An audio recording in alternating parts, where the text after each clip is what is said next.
तो इस वीडियो में हम बात करेंगे हार्ट के एक उस टेस्ट के बारे में जिसका नाम है होल्टर टेस्ट, जिसको हार्ट के रेट और रिदम को एक्यूरेटली एनालाइज करने के लिए किया जाता है।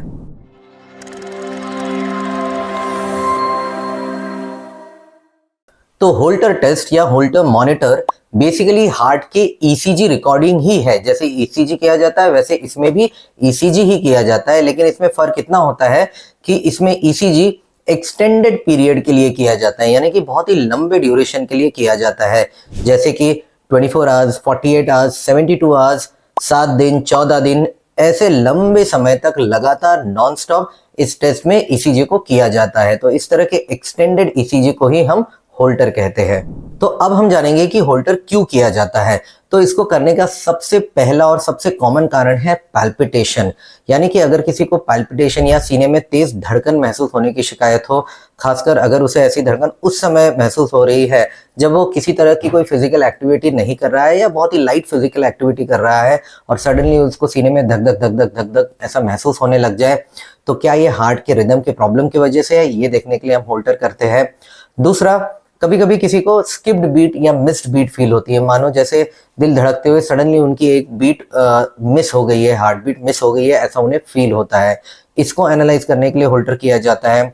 अगर किसी को चक्कर आ रहे हैं तो क्या इसका संबंध हार्ट की बीमारी के साथ है या नहीं, उसको एनालाइज करने के लिए होल्टर किया जाता है। इसके अलावा अगर किसी को ऐसी शिकायत है कि वो सडनली बेहोश हो गए थे, उनको ऐसे फेंटिंग स्पेल्स आए थे, आंखों के आगे अंधेरा छा के वो बेहोश हो गए थे, अगर ऐसा कुछ हार्ट की वजह से तो नहीं है, ये देखने के लिए हम होल्टर करते हैं। और फाइनली आजकल बहुत सारे लोग स्मार्ट वॉच पहनते हैं और उसमें अपनी हार्ट रेट को एनालाइज करते हैं, और अगर कुछ हार्ट रेट एबनॉर्मल है तो उनकी स्मार्ट वॉच उनको ऐसा इंडिकेशन भी देती है। तो अगर किसी को ये चेक करना है कि क्या सच में जैसा उनका स्मार्ट वॉच में बताया गया था कि हार्ट रेट बहुत लो या बहुत हाई हो गई है, क्या सच में वैसा रियली आप उनकी बॉडी में या हार्ट में हो रहा है या नहीं, अगर वो एनालाइज करना है तो उसके लिए भी ये होल्टर का टेस्ट किया जाता है। अब हम डिस्कस करेंगे कि इसको किया कैसे जाता है। तो ये इसको किया कैसे जाता है वो इस पे डिपेंड करता है कि किस तरह का होल्टर मॉनिटर आप लगा रहे हैं। इसमें दो तरह के होल्टर मॉनिटर होते हैं। पहला होल्टर मॉनिटर होता है जो वायर्ड होता है, यानी कि इसमें वायर्स होते हैं। तो इसमें बेसिकली चेस्ट पे ईसीजी के स्टिकर्स लगाए जाते हैं, उसको ये वायर्स कनेक्ट किए जाते हैं और इन वायर्स को कनेक्टेड होता है होल्टर का रिकॉर्डर, जो एक छोटे से प्लास्टिक के डब्बी जैसा होता है जो आपके गले में टांग दिया जाता है। ये वायर्स इसको जो लगे हैं बहुत छोटे छोटे होते हैं जो आसानी से आपके कपड़ों के अंदर ढक जाते हैं। तो इस तरह से चिपका के होल्टर के रिकॉर्डर को लटका के आपको कपड़े पहना दिए जाते हैं और उसके बाद फिर आप घर जा सकते हैं। 24 घंटे के बाद आपको वापस रिपोर्ट करना पड़ता है आपके डॉक्टर के पास या टेक्नीशियन के पास जिन्होंने ये कनेक्ट किया था। वो इस सिस्टम को निकालते हैं और उसके बाद में इसमें जो रिकॉर्डिंग हुई है उसको एनालाइज किया जाता है। अगर ये लंबे ड्यूरेशन के लिए लगाया गया हो, जैसे 48 आवर्स, 72 आवर्स, तो उस समय के बाद इस होल्टर मॉनिटर को निकालकर उसको एनालाइज किया जाता है। दूसरा सिस्टम होता है जिसको हम कहते हैं वायरलेस सिस्टम। इसमें बेसिकली एक पैच होता है जो आपके चेस्ट में ऊपरी हिस्से पर चिपका दिया जाता है। ये जो पैच है इसको फिर ब्लूटूथ के जरिए आपके स्मार्टफोन के साथ कनेक्ट किया जाता है और फिर ये सारा ईसीजी डेटा रिकॉर्ड करके आपके फ़ोन में ट्रांसफ़र करता है और वहाँ से इंटरनेट के ज़रिए ऑनलाइन ये इसकी एक सेंट्रल लैब होती है जो इस सारे डेटा को मॉनिटर करते रहती है, वहाँ तक पहुँचता है। फिर जो भी इसका ड्यूरेशन है 24 आवर्स, 48 आवर्स, 72 आवर्स या 7 डेज वगैरह, उस ड्यूरेशन के बाद इस पैच को निकाल दिया जाता है और फिर वो जो भी इसमें डेटा रिकॉर्ड होता है सेंट्रल सिस्टम में, वहाँ से उसको एनालाइज किया जाता है और डॉक्टर के पास भेजा जाता है फाइनल एनालिसिस के लिए। जानेंगे उन कुछ प्रिकॉशंस के बारे में जो आपने ध्यान देने हैं जबकि आपने ये होल्टर मॉनिटर पहना हुआ है। तो इसमें मोस्ट इंपॉर्टेंट होता है कि जब तक आपने ये होल्टर मॉनिटर पहना है तब तक आपने कोई भी ऐसी एक्टिविटी नहीं करनी है जिससे उसमें पानी चला जाए, जैसे नहाना हो गया, जैसे स्विमिंग करना हो गया, क्योंकि इससे वो डिवाइस खराब हो सकता है।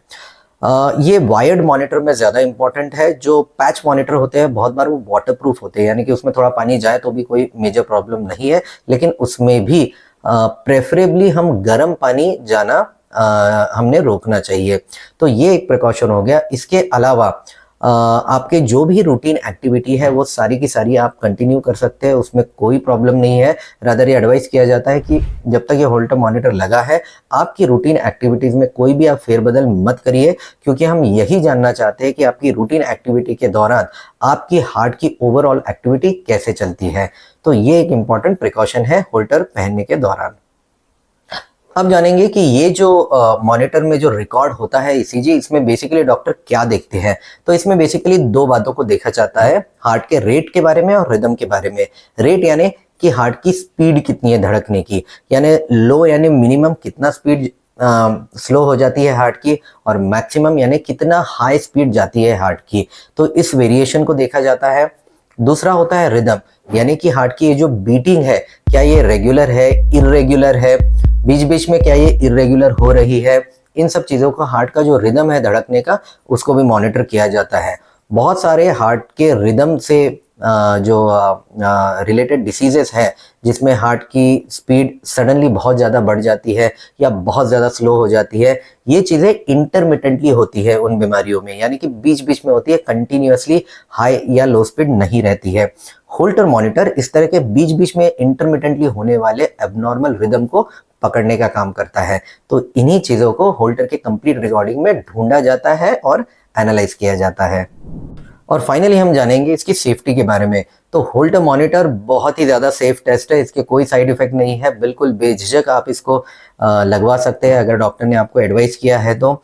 कुछ लोगों में वो जो स्टिकर्स चेस्ट पे चिपकाए जाते हैं या जो पैच लगाया जाता है, अगर वो कुछ उनको थोड़ा स्किन इरिटेशन या एलर्जी जैसा मामूली सा हो सकता है, लेकिन मेजर किसी भी तरह का साइड इफेक्ट या प्रॉब्लम होल्टर की वजह से नहीं होता है। ये काफ़ी ज़्यादा सेफ टेस्ट है। And finally to summarise, Holter एक ऐसा टेस्ट है जिसमें एक्सटेंडेड ड्यूरेशन तक ईसीजी को कंटिन्यूअसली नॉन स्टॉप किया जाता है, और इसको बेसिकली हम इसलिए करते हैं कि अगर डॉक्टर को सस्पेक्टेड है कि आपको जो तकलीफ है उसका कोरिलेशन आपके हार्ट की बीमारी और खासकर हार्ट के रेट या रिदम की बीमारी से है, तो ऐसे वक्त पर हम ये होल्टर टेस्ट को करते हैं। और फाइनली होल्टर टेस्ट बिल्कुल सेफ टेस्ट है। अगर आपको इस वीडियो से कुछ इंपॉर्टेंट सीखने के लिए मिला है तो प्लीज़ इस वीडियो को आप सबके साथ शेयर करिए, इस जानकारी का लाभ सबको उठाने दीजिए। हमारे इस YouTube चैनल को सब्सक्राइब करिए, क्योंकि इस तरह के वीडियोस मैं इस चैनल पर डालता रहता हूँ। और मिलते हैं अगले वीडियो में। Bye bye.